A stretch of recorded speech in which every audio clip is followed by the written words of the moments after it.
नमस्कार सभी सरकारी कर्मचारी, राज्य कर्मचारी, ईपीएस 95 पेंशन धारकों के लिए इस समय की बहुत ही बड़ी और महत्वपूर्ण खबरें लेकर आज की इस वीडियो में हम हाजिर हो चुके हैं।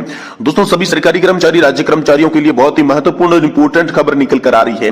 पुरानी पेंशन बहाली को लेकर सरकारी कर्मचारियों ने हुंकार भर ली है। 16 फरवरी को राष्ट्रव्यापी हड़ताल का बड़ा ऐलान आप सभी के लिए सामने आ चुका है। इसके बारे में दोस्तों विस्तार से जानकारी आप सभी को इस वीडियो के माध्यम से दी जाएगी। वही दोस्तों बात करने वाले हैं ईपीएस 95 हायर पेंशन को लेकर बड़ी खबर सामने निकल कर आ रही है। जमा होने वाली रकम, एरियर और अंतर की राशि को लेटर जो है वायरल हो चुका है और ईपीएफओ बोला कोई भी गाइडलाइन नहीं है। तो दोस्तों ईपीएस 95 हायर पेंशन को लेकर भी आप सभी पेंशन धारकों के लिए बड़ी खबर आ चुकी है।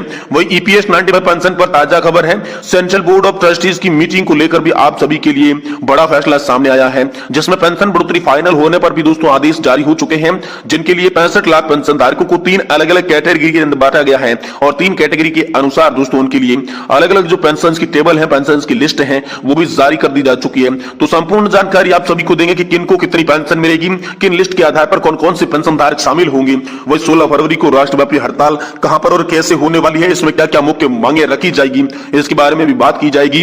वही दोस्तों बात करेंगे ईपीएस 95 हायर पेंशन को लेकर हाल फिलहाल में आप सभी के लिए बड़ी खबर आई है, जिसमें रकम, एरियर और अंतर की राशि को लेकर लेटर वायरल हो रहा है और इसमें ईपीएफओ भी कोई भी गाइडलाइन जारी नहीं कर रहा है। इन तमाम बड़ी खबरों के साथ साथ हम जानने वाले हैं कर्मचारियों और पेंशन धारकों को सरकार ने दिया तोहफा, पुरानी पेंशन योजना बहाल करने का आदेश जारी हो चुका है। तो किन कर्मचारियों के लिए यहाँ पर ओपीएस को लेकर आदेश जारी हुआ, इनके बारे में भी बात करेंगे।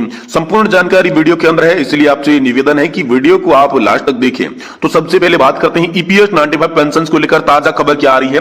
तो दोस्तों आप सभी के लिए सेंट्रल बोर्ड ऑफ ट्रस्टीज की मीटिंग को लेकर हाल फिलहाल में बड़ा अपडेट आया है।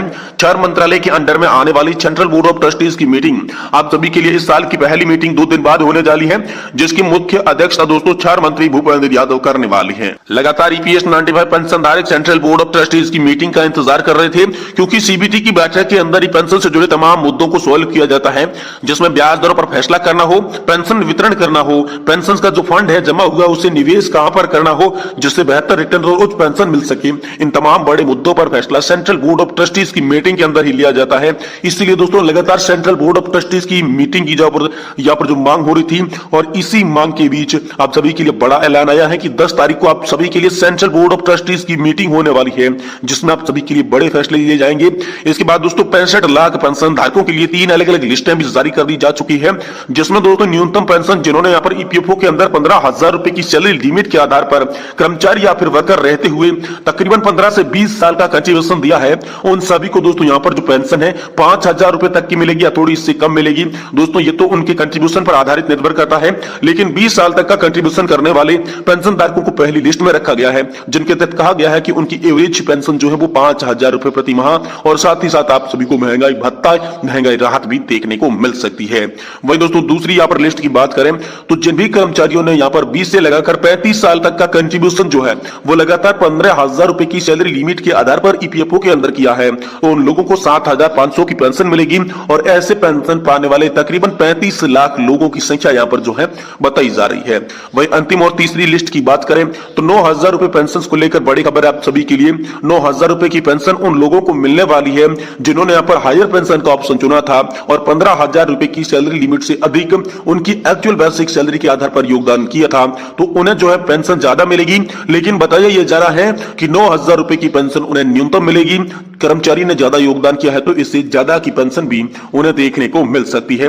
यह बड़ी खबर हाल फिलहाल में आप सभी के लिए निकलकर सामने आ रही है। वहीं दोस्तों पुरानी पेंशन बहाली को लेकर सरकारी कर्मचारियों ने भारी हुंकार, 16 फरवरी को राष्ट्रव्यापी हड़ताल का भी ऐलान कर दिया जा चुका है।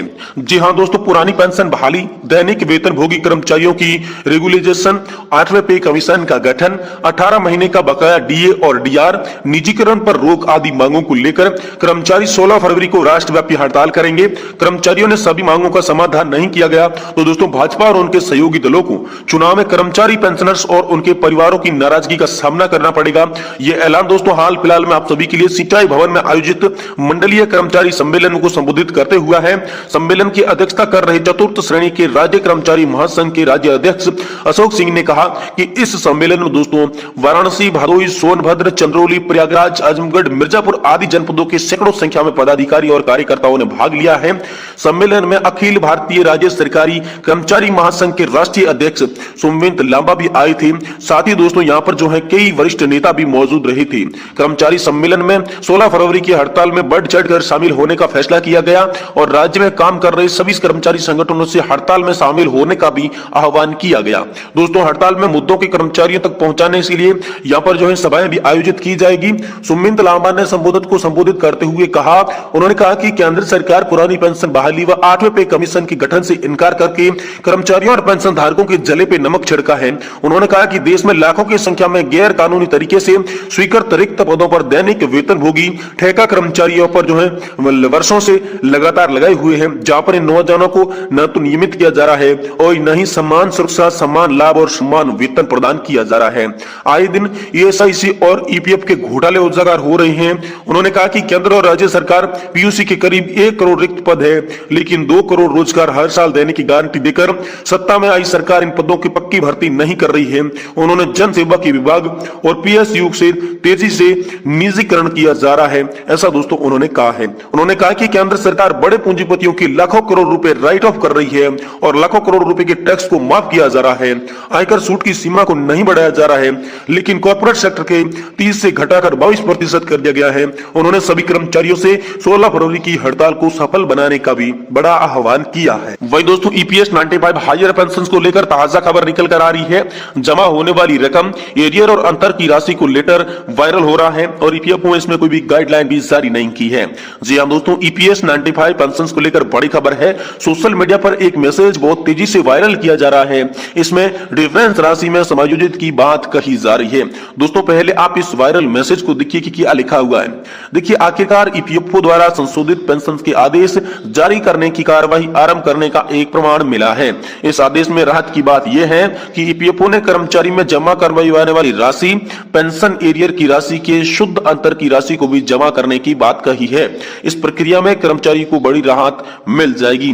दोस्तों वायरल मैसेज के साथ ईपीएफओ शिमला का लेटर भी अटैच किया गया है, जिसमें यह कहा गया है कि क्या वास्तव में देश भर के ईपीएफओ की ओर से ऐसा ही हो रहा है। इस बारे में पेंशन आंदोलन से जुड़ी सिट्टू के नेता शांत कुमार ने बताया कि ईपीएफओ शिमला का लेटर वायरल हुआ है।